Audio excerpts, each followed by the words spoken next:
It starts with a line that almost feels wrong, the kind that makes you freeze for a second and wonder what's really going on.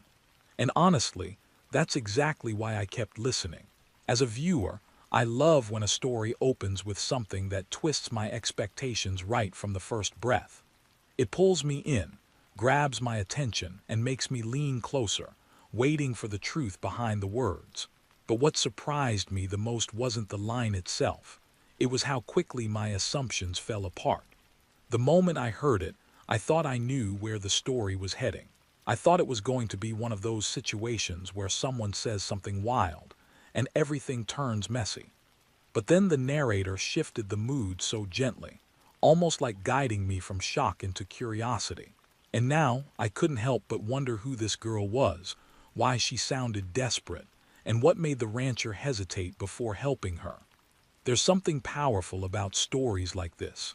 The ones that catch you off guard, not because they're loud or dramatic, but because they're unexpected. One moment you think you understand everything. The next, you realize you know nothing at all. And that little gap between what you assume and what's real, that's where the tension grows. So I stayed. I kept listening.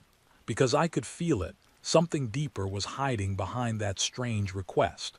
Something that connected a frightened girl, a quiet ranch, and a man who had no idea how much trouble was about to step into his life. He wasn't the kind of man who went looking for trouble. In fact, if you asked anyone who lived within 50 miles, they'd tell you the same thing. The rancher preferred silence over noise, distance over crowds, and routine over surprises. His life was simple, and he liked it that way. He woke before sunrise, fed the horses, checked the fences, and worked the land until the sky turned orange again. No phone buzzing every 5 minutes, no visitors knocking on his door, no drama pulling him into problems that weren't his. And honestly, as a viewer who loves getting lost in a good story, this quiet beginning pulled me in more than any dramatic explosion could. There's something oddly comforting about meeting a character whose world is steady and calm. It makes you relax for a moment, makes you trust the space you're in. It's almost like the story lets you breathe before it starts tightening the tension around you. And with this man, this calm felt especially strong. I could picture him moving through his day without hurry. His boots always found the same paths through the dirt. His hands knew every tool in the barn without needing to look. He spoke mostly to the animals, and even then, just a few words at a time. The horses understood him better than most people did. He didn't need much from the world, and the world didn't ask much from him. That balance seemed perfect. But stories don't stay perfect for long. The ranch itself had a kind of stillness that I, as a listener, could almost feel. The wide fields stretched into the distance, untouched except for the footprints of cattle and the wind brushing over tall grass. Some days were so quiet he could hear the creaking of old wooden boards on the porch, or the distant cry of a hawk gliding through the sky. That silence wasn't empty. It was peaceful. It was the kind of silence that belonged to someone who had made peace with being alone. He didn't have family dropping by. He didn't have neighbors coming over for coffee. The nearest house was miles away, and most folks only passed the area when they were lost or in a hurry to get somewhere else. But he didn't mind. He wasn't running from anyone or hiding from anything. He simply liked knowing that each day would be predictable, familiar, and completely under his control. And that's what made what happened next so gripping for me as the viewer. Because when a man builds a life around stillness, the smallest ripple becomes impossible to ignore. And the day everything changed didn't begin with thunder or shouts or chaos.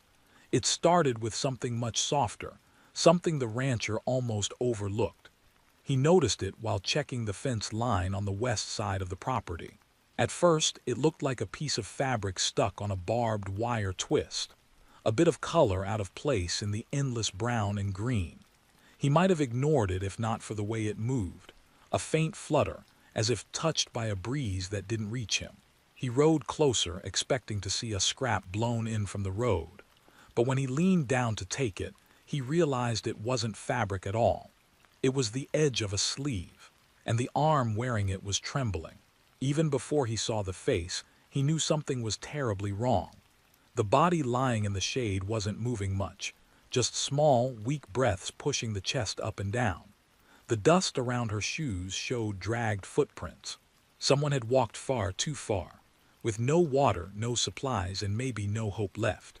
As a viewer, this is the moment my attention sharpened.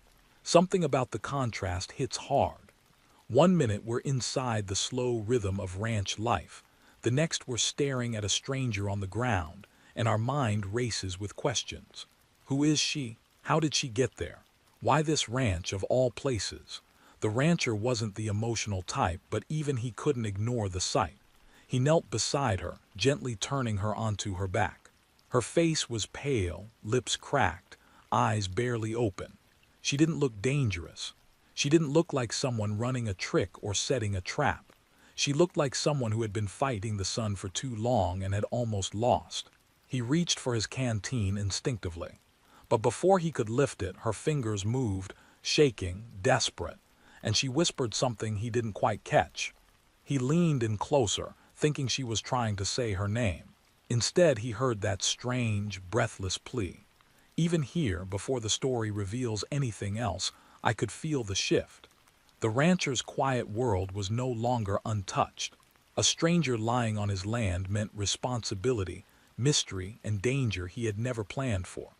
And for someone who had lived years without surprises, this one arrived like a wildfire sparked from a single, unexpected ember. He didn't know yet what helping her would cost him. He didn't know what kind of past she carried or what kind of men were following her. To him, she was just a girl who needed water. And to me, she was the moment the story finally opened the door to something much bigger, something neither of us was prepared for. But even then, even as he lifted her into his arms to take her back to the house, I could sense it. This wasn't just a rescue. This wasn't just kindness. This was the beginning of the moment where a quiet, predictable life meets the kind of trouble that doesn't stay outside for long. And once it walks in, nothing is ever the same again. He carried her inside like she weighed nothing, though every step felt heavier than the last. The house was small, built with his own hands years ago, but it had everything she needed: shade, water, and a clean place to rest. He laid her on the old couch near the window, the one spot where the late afternoon light fell soft instead of harsh.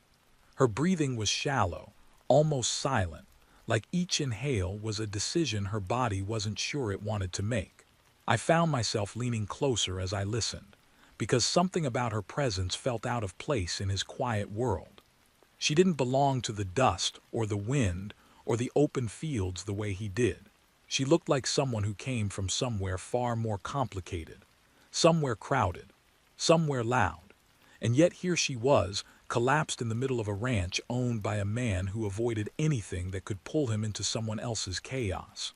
He brought a bowl of water and a cloth, kneeling beside her again.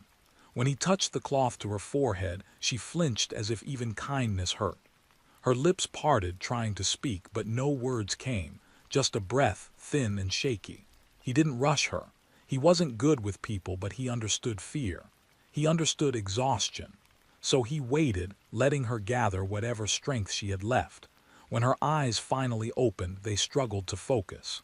She blinked at the ceiling first, then at the window, and only then at him. There was no recognition in her face, just confusion. Confusion mixed with something deeper, relief, maybe, or desperation pushed down so far that it barely showed. He lifted the spoon toward her, the one he had filled with water. Her hand rose weakly, trembling like a leaf caught between wind and gravity. And then came the words, broken but clear enough to stop him in his tracks. "Put it in my mouth." As a viewer, I couldn't help the way those words hit me. Not because of how they sounded at first, but because of how innocent they truly were when you saw her condition. She wasn't being bold or strange. She wasn't trying to act dramatic. She was simply too weak to lift the spoon herself, too drained to hold the cup, too dehydrated to swallow without help. The rancher hesitated for a moment, not because he misunderstood, but because he wasn't used to being needed like this. His life didn't make room for vulnerability, his or anyone else's. But seeing her cracked lips and hollow eyes, He finally guided the spoon carefully to her mouth. She drank slowly, each sip a shaky victory against whatever she had endured out there. Even as she drank, she kept her eyes on him. Not in fear, but in a strange, silent way that made it clear she was trying to decide whether he was safe.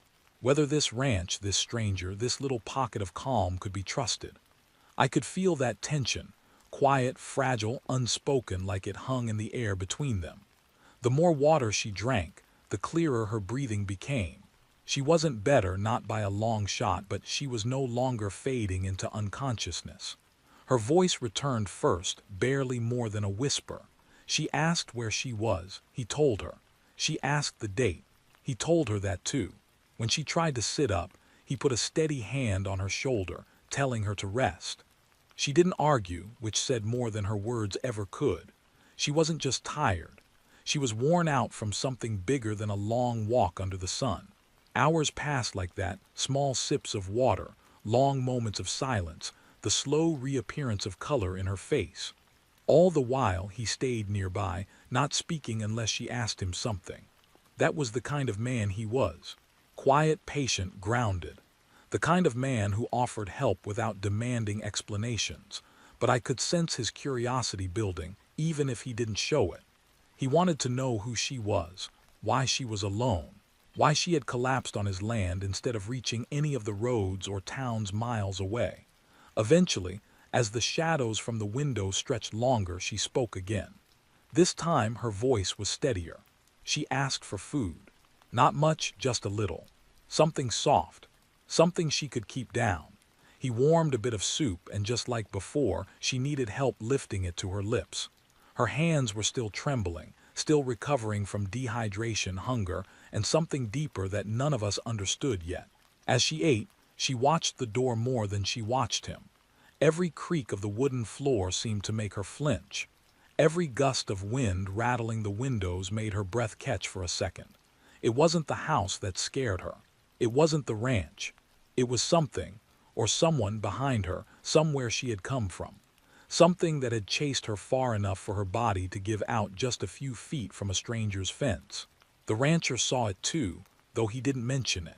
He didn't pry. But even without questions, his eyes carried concern. Concern mixed with a quiet readiness, the kind of readiness men develop from years of living alone in places where trouble arrives without warning. The more she recovered, the more that tension grew. She had something to say, something she was holding back, something important enough to make her hands shake even after drinking water and eating food. And I could feel myself leaning even closer now, waiting, anticipating that moment when her story would finally break the surface. Because whatever had driven her into the middle of the rancher's land wasn't small or simple. And the moment she told him the truth, the rancher's quiet world would begin to unravel piece by piece. He stayed close enough to help her, but far enough to give her space. That was how he treated most people, careful, measured, like someone who understood how easily humans could unsettle the balance of a quiet life. But with her, that distance felt thinner, almost invisible. Not because he wanted it that way, but because the situation demanded it. She needed him, even if she didn't want to admit it.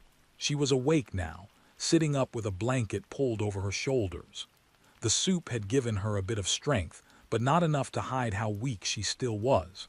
Her hands shook every time she tried to lift the cup. Her breathing steadied only when she pressed her palm against her chest, as if holding herself together. And her eyes, those eyes, watched everything. The windows, the door, the corners of the room, the shadows moving on the walls. She didn't look like someone resting. She looked like someone waiting. The rancher noticed. Of course he did. A man who lives alone notices the smallest shifts in the air, the slightest changes in a person's face. He saw the way her shoulders tensed every time the wind pushed against the house. He heard the tiny gasp she let out when a loose shutter banged against the wall. Something had trained her to react to sound like that. Something had conditioned her to listen for footsteps that might never actually come. He gave her more water, slow and careful, watching her hands tremble even as she tried to steady them. She whispered a small thank you, barely audible. Her voice, though weak, carried weight, like there were words trapped behind it, words she wasn't ready to release. He didn't push. That wasn't his way. He believed that truth came out when it was ready, and forcing it only made it hide deeper. So he waited. Not because he was patient, but because something told him that whatever she was hiding was bigger than anything he had dealt with before. As she rested, he watched her eyes drift to the window again.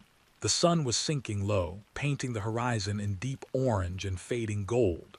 But instead of admiring the view, she swallowed hard and looked away, almost shrinking into herself. "Is someone looking for you?" he asked quietly. She froze. Not dramatically, not with a gasp or a sharp movement. She froze in the way someone does when they've been living on edge for too long. Tight breath, tightened fingers, tightened jaw. She didn't answer right away. Instead, she closed her eyes, gathering her courage one slow inhale at a time. And when she finally spoke, her voice trembled with fear and exhaustion. "They'll come," she whispered. "Not maybe, not if, they'll come." As a viewer, that line hit me like a cold gust. It wasn't panic, it was certainty. She wasn't speculating, she was warning him. He didn't flinch, but something shifted in his expression. A quiet readiness, a settling of invisible weight on his shoulders. Not fear, not surprise, just acceptance.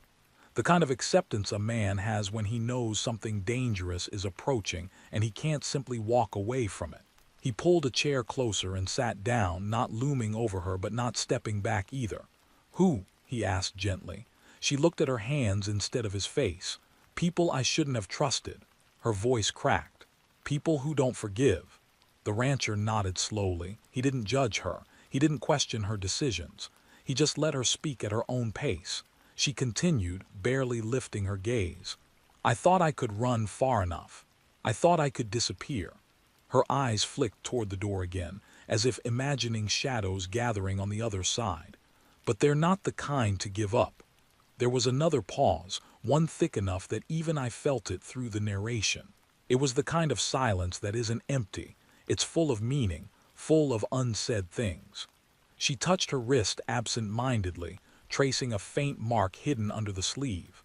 A mark the rancher noticed but didn't comment on. She caught the movement of his eyes and tugged the blanket higher, hiding it again. He didn't ask more. Not yet. But her mind was spinning too fast, too frightened to keep everything inside. "I didn't mean to bring danger here," she said, voice breaking. "I didn't know where else to go. I wasn't even trying to reach your ranch. I couldn't walk anymore." A shaky breath escaped her lips. "I'm sorry." The rancher's expression softened, not with pity but with understanding. "You're safe for now," he said. "Rest." And even though his voice was calm, the words carried a quiet promise, the kind that came naturally to men who didn't talk much but meant everything they said. But inside, something in him stirred. Not fear, but awareness. He had lived long enough to know that danger doesn't announce itself politely. It arrives quietly at first. It tests the air. It moves through the grass. And then, when the sun goes down, it steps onto your land and decides whether it wants to stay. She must have sensed that too, because she finally lifted her eyes to meet his. "You don't understand," she whispered. "They're not going to stop." Her voice grew softer, shaking.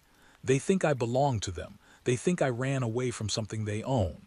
The rancher's jaw tightened, just barely. A tiny shift, but enough for me as the listener to feel the change inside him. He didn't like the sound of that. He didn't like the idea of anyone claiming ownership over another human being. Her next words were even quieter. "And now that you helped me, they'll see you as part of it." That admission hung heavy in the air, dense enough that even the room felt smaller. This was no accident, no coincidence, no random girl lost in the wilderness. Something bigger had arrived at his doorstep. Something dangerous, something relentless. And by offering her water, by lifting her into his home, by giving her a place to breathe, he had unknowingly stepped across an invisible line. A line that separated the peaceful life he built from the storm that was already coming for him. The house grew quieter as evening settled in, but the silence didn't feel the same anymore. It wasn't peaceful, not like before. It felt tight, heavy, like the air was waiting for something to happen. The rancher sensed it first. Years of living alone had sharpened his instincts. He could feel shifts before he understood them. And now, every breath the girl took, every glance she cast toward the window, deepened the tension that wrapped itself around the room. She was stronger now, strong enough to sit without trembling, but not strong enough to hide the fear rooted deep inside her. Her fingers picked at the edge of the blanket. Her knee bounced restlessly. She kept pushing her hair behind her ear only for it to fall forward again. These weren't habits. They were symptoms, signs that her mind was still running long after her body had stopped. The rancher leaned against the counter, arms crossed loosely, watching her without pressing. He didn't know her story, not fully, but he understood that she hadn't told him even half of it yet. And honestly, as a viewer, this moment tightened my attention. It felt like the story had been walking quietly, step by step, toward a truth that couldn't be avoided anymore. She looked toward the door again. "Can you hear them?" she whispered suddenly. The rancher straightened up. "Hear who?" She swallowed, her eyes unfocused for a moment. "I keep thinking they're here. Every sound, it feels like footsteps." He listened, truly listened. Outside there was nothing but the slow groan of the wind and the distant rustle of dry brush. "There's no one out there," he said calmly. "Not yet." The yet slipped out naturally. It wasn't meant to scare her. It was the truth his gut had already accepted, and she heard it. Her shoulders stiffened, but she didn't deny it. She pulled the blanket tighter around her. "You don't know them," she said, voice barely steady. "You don't know what they can do." "Then tell me," he replied. She hesitated, not from refusal, but from the weight of remembering. She looked out the window again, watching the fading colors of sunset stretch long shadows across the yard. "I thought I could leave quietly," she began. "I thought that if I ran fast enough, far enough, they'd think I died out there." She shook her head. "But they have people everywhere. They watch the roads. They follow trails. They trace footprints in the dirt like hunters." The rancher didn't interrupt. He just shifted slightly closer so she didn't have to speak across the room. She drew in a shaky breath. "They took me in when I had nowhere else to go. That's how they work. They find people who are desperate, lost, alone. They give you safety at first, a bed, food, a sense of belonging." Her voice grew bitter. "Then they start taking pieces of you, slowly, quietly, until one day you realize you're trapped." She paused to rub her wrists, unconsciously touching the spot she'd hidden earlier. "I didn't belong to them," she said softly, "but they believed I did." The rancher's jaw clenched. He'd heard enough of the world to know exactly what she meant. Not the specifics, not yet, but the shape of the danger was becoming clear. She continued. "I waited months before trying to escape. I planned everything. The time, the route, the supplies." A humorless laugh slipped out. "But I didn't get far. They noticed faster than I expected. They chased me for miles. I hid in the trees, crawled through the brush, and kept going until my legs wouldn't move anymore." Her voice dropped. "They don't let anyone leave. Not alive." A cold awareness settled into the rancher's expression. This wasn't a misunderstanding. This wasn't a lost traveler with a vague problem. This was a target, a hunted one, and by helping her, he had stepped directly into the line of fire. She wrapped her arms around herself. "When you found me, they were behind me. Maybe a mile, maybe less. I kept hearing them. I kept thinking I could feel them getting closer." Her lips pressed together. "And I know them. They won't stop. Not until they get me back. And anyone in the way," she shook her head. "They won't hesitate." The rancher thought for a moment before asking, "How many?" "3," she whispered. "Maybe 4. Men who know the land well enough to move without being seen." He nodded slowly. That explained why she kept watching the windows, why she startled at every creak, why she carried the kind of fear that didn't fade with rest. "They're probably already on your property," she said. Her voice carried no drama, just certainty. "They track quietly. They move fast. If they saw my trail near your fence, they'd spread out and search everything." The rancher didn't like the sound of that. He had miles of open land, but also places where someone could hide, near the barn, behind the hay stacks, in the grove of trees to the east. His mind began mapping the terrain automatically, marking possible entry points, places where shadows could linger unseen. The girl watched him, reading his silence. "You don't have to help me," she whispered. "You can tell me to leave. I don't want to drag you into this." He looked at her, steady and calm, and said nothing for a long moment. But silence can speak louder than words, and his silence told me everything as the listener. He wasn't going to turn his back on her. Not now. Not when she was barely able to stand. Not when danger was already creeping close. And she saw the answer in his eyes before he even spoke. But before she could say anything, something outside made her freeze. Not a loud noise, not a scream, just a faint crunch of gravel so soft it might have been a shifting wind. Her eyes widened.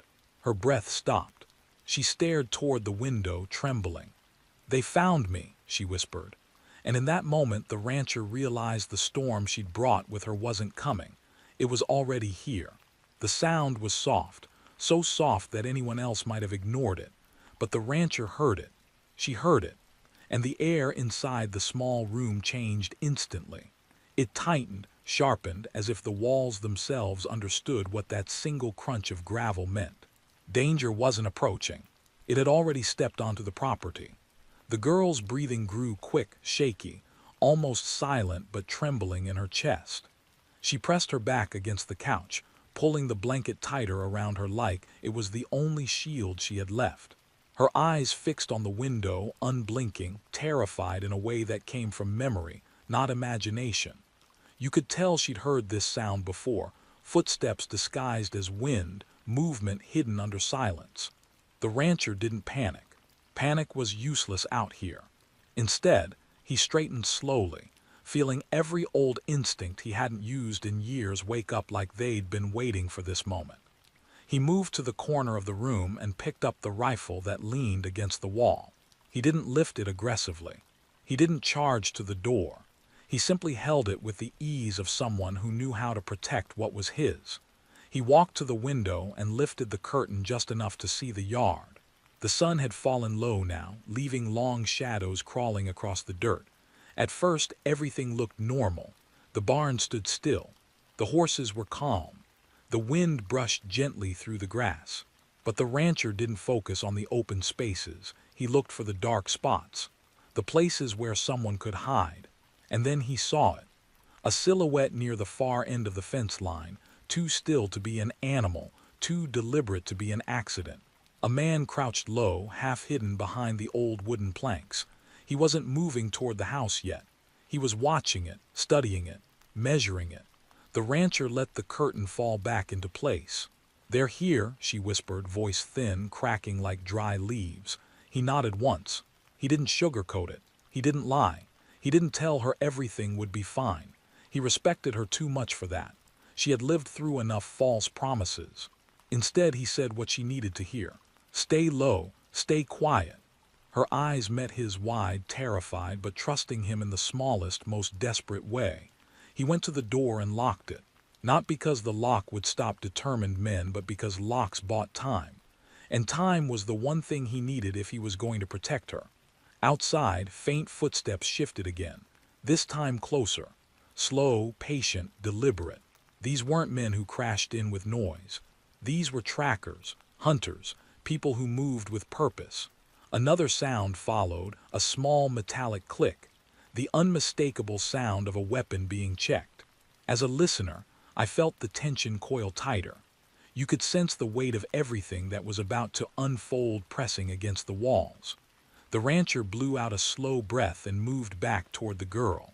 "Is there another way out?" she whispered, her voice trembling. "A back door, a window?" He shook his head. "They'd expect that. They're probably covering every exit." Her fear deepened, but she nodded. She understood the game too well. She'd played it before. She'd lost too much already. A shadow passed by the window, just a blur, but enough for her to gasp softly and press a hand over her mouth. The rancher lowered himself beside her, not touching her, but close enough for her to feel that she wasn't alone. "They won't leave," she whispered. "Not until they get what they came for."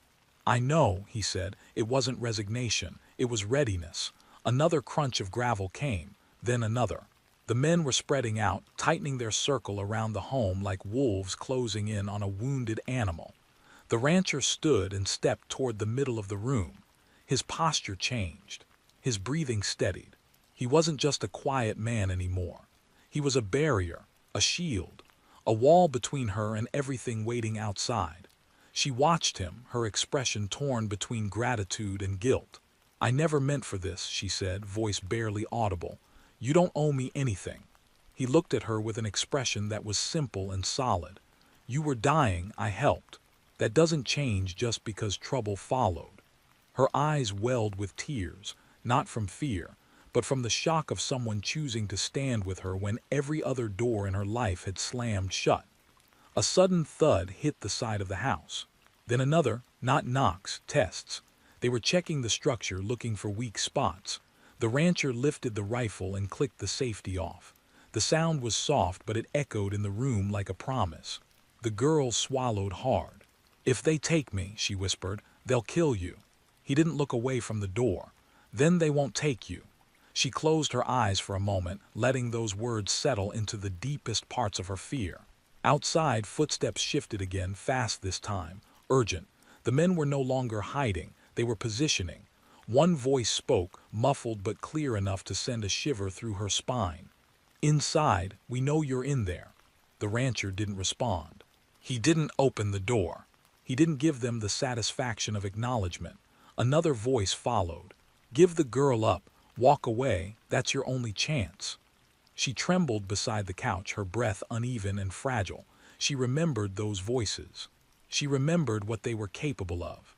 The rancher kept his eyes on the door, grounded and steady. The house seemed to hold its breath. The girl inched closer to the wall, curling inward, bracing for what she'd spent weeks running from. Outside, boots crunched in the dirt. Then a hand hit the door hard. And as the echo rippled through the small room, the rancher tightened his grip on the rifle. The price of helping her had finally arrived on his doorstep. And the night wasn't done taking.